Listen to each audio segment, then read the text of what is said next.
Have you ever heard about the soul voice method for sound healing? The soul voice method is not a singing method, but more of an expressive voice method. Last week, I took an intensive 2-day training on this method, and I want to tell you all about it. Of course, as a vocal coach, I'm very interested in all voice trainings, but soul voice has been particularly challenging for me. While it is about voice expression, it's not about singing itself, although the creator of the method is herself a singer. Now, I would like to mention I did this about 7 years ago, and it didn't go that well back then.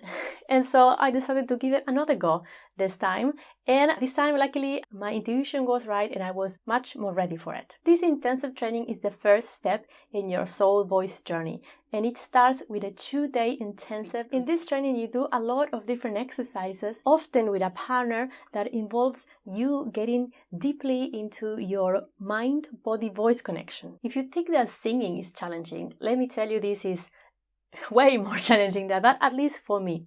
And that is one of the difficulties that I encounter, and that I think that other singers will encounter as well, because soul voice is not a method for singing, as I said. So any person that wants to have a more creative and more expressive voice, or just to unblock their emotions, can take this training and have a lot of benefits from it. It's not designed for singers. I think actually that singers, we have an added layer of challenge, because naturally we want the sounds to sound beautiful. But sometimes getting into the depths of your sound, it doesn't sound particularly beautiful, at least not in the way that we expect. That was the main challenge that I found. You have a lot of exercises in 2 days, you go through a lot of training, you end up doing things like baby sounds and therapeutic acting with your voice, and it's really not so much about words, but about raw sound.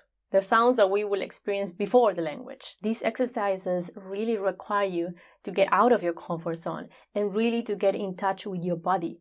I realize really how much we are into our heads, and that is one of the biggest problems that we have nowadays. So this method is great for that. Challenging, yes, but it really goes deep into that. And also you always have the practitioner sort of helping you out. So as I said, plenty of exercises, and you have lots of opportunities to explore these sounds from a lot of different points of view, but always through getting into your body and your breath. And from there, sort of not so much about making sounds, but about discovering sounds and letting the sounds that you already have within you out. I was really surprised of how many sounds I was doing that I didn't have an idea that I could do.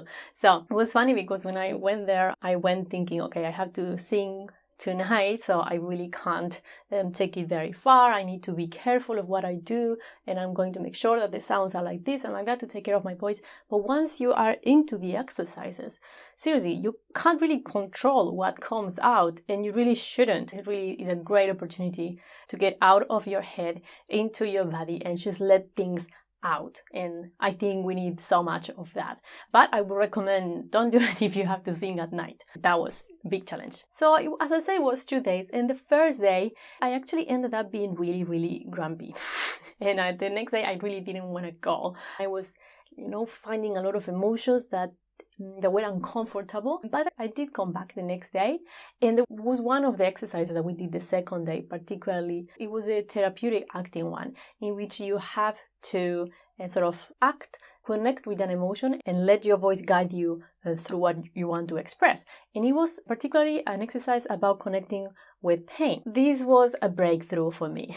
Suddenly, after all the preparation that we did and after all the grumpiness that I had, I could deeply feel parts of my body that I didn't really have access to before, and I could access through sound. It's really hard to explain, you have to experience it, but I could feel like sort of a vibration, sort of like getting into this area of my chest and like kind of digging deep into it. And so at that moment, a lot of things came out, and I was deeply moved for quite a few hours after that. And then after that, everything changed. One of the intentions that I had when I came to this training was that I wanted to feel a little bit more my right side of my body. So I have this thing that I've been dealing with, that when I sound sometimes I can't really feel the right part of my body. That was one of my intentions when I came to the training, to sort of unblock that a little bit more. After that training, we did some sound baths, and you were just lying down there and you had a person on your feet and one on the head side, and they were representing masculine and feminine energies through the voice. They were sounding, again, with sounds that came from there with the intention of connecting.